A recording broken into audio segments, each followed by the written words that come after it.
crazy one here. Who would do this? Do you hear me then, Adam? I'm the one who's wrong. I'm the one who's wrong. You must come with us. You will not escape us this time. You will not escape us this time, or any time.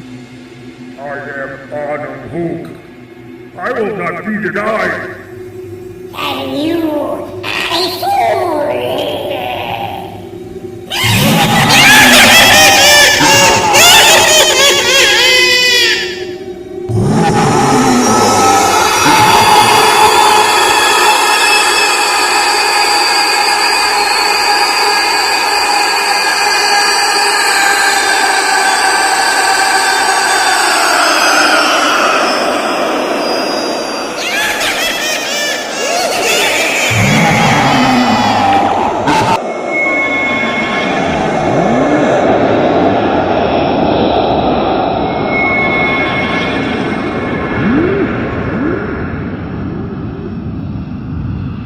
No, you sick cur! Not again! Well, I'm afraid so. No!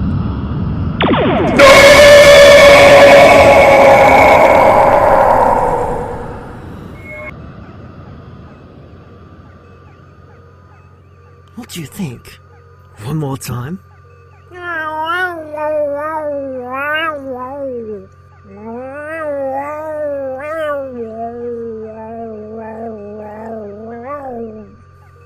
Yes, well, perhaps you're right.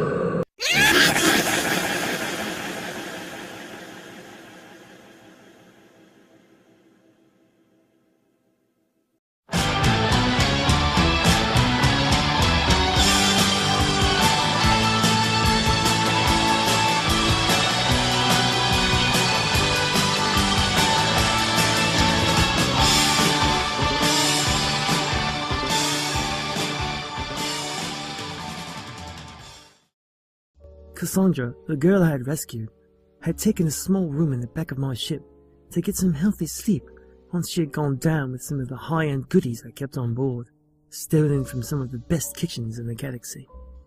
Crunchy and I left her alone to continue the healing process that good food and sleep will give you beyond the Atomizer reboot. When we finally landed on Baradaran, a planet untouched and glorious in its natural beauty, I walked back to the room to get her initial reaction, and I was taken aback by a sight I had not seen in a good long time. She stood before the closet mirror, admiring herself and studying the new body she now possessed. She didn't notice my presence.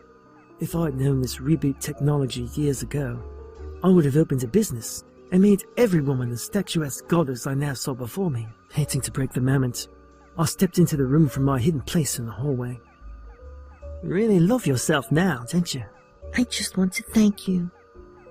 Even my inner turmoil is like a childhood dream. I can't recall the pain. She was so pure at this moment, so honest and totally woman, both vulnerable and powerful at the same time, that I just couldn't hold back any longer.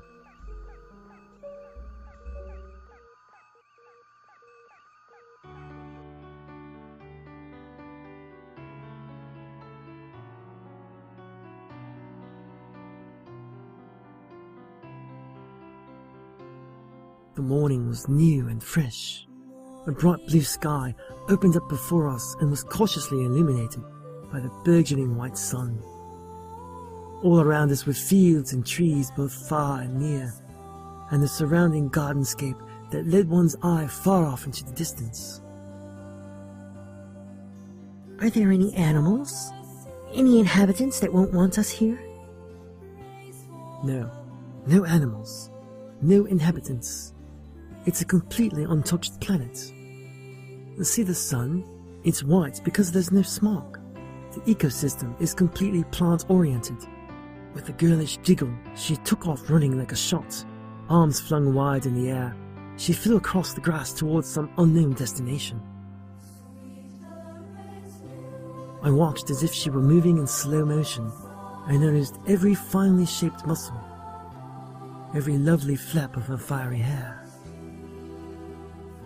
She moved with a grace and beauty and power only seen in the most majestic animals of old earth. She was woman, curvy, powerful, pubescent, cat-like, Eve.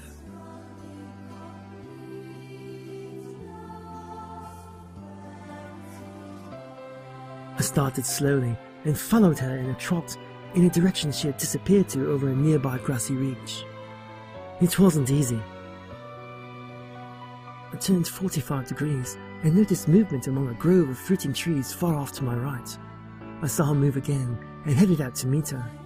She had made good progress. Those young, powerful legs and newly remade lungs had allowed her to run more than half a mile in practically no time at all. Can we eat this fruit? Yes. Eat all you want. No bugs, no contaminants, no disease, no rules. Come on, you know you want it. Sorry, love, but we're not talking about the same thing.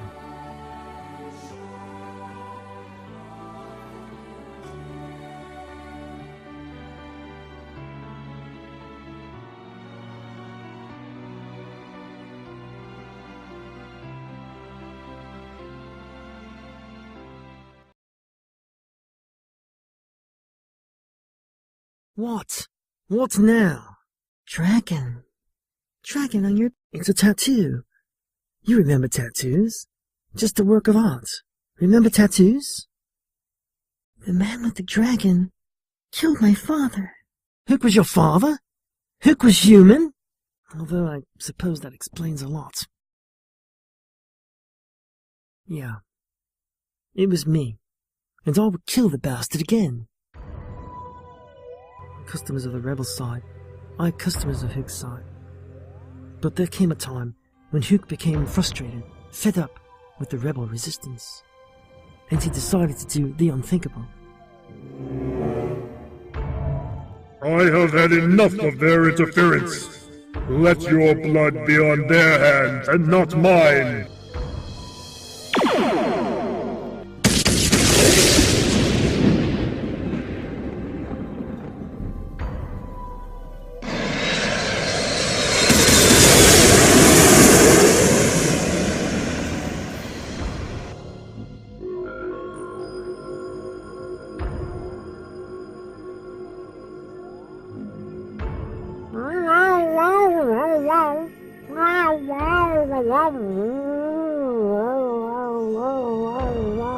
What? What did he do?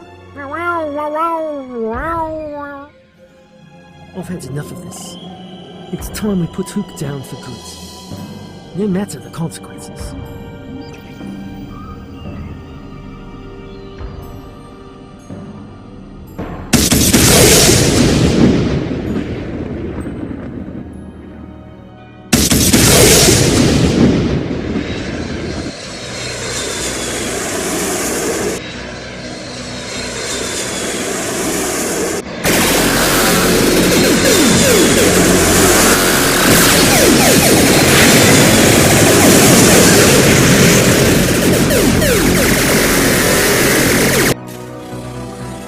Get him!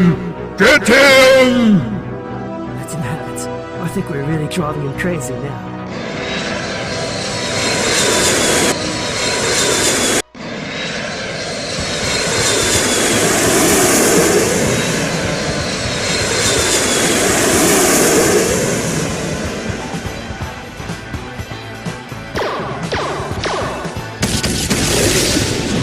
Stop him, you fools! Get him! Stop him! Get him!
him!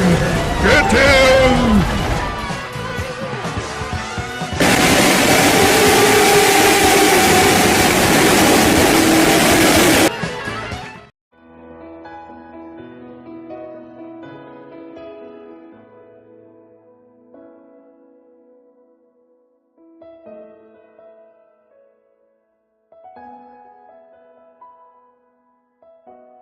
When I awoke, the sky was bright pink and purple, and long shafts of light reached from behind shadowed clouds and across the sky. It was like a light explosion frozen in time and space. My communicator, somewhere in the daisies, was beeping in small chirps. I picked it up to answer it. Crunchy had been told to leave me alone with the girl for as long as possible. Yes, Crunchy, I'm here. We'll be along in just a moment.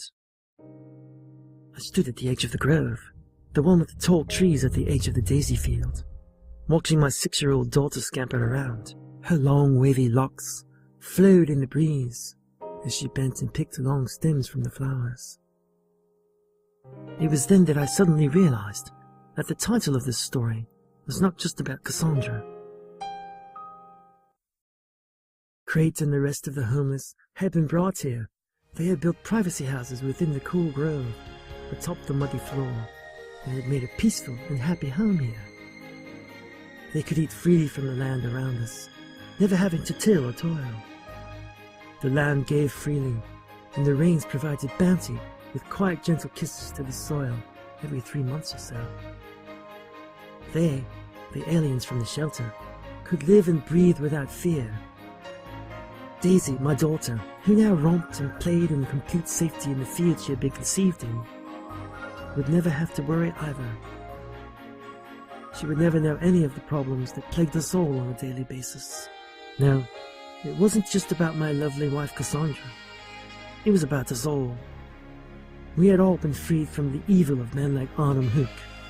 In fact, we had been freed from evil altogether.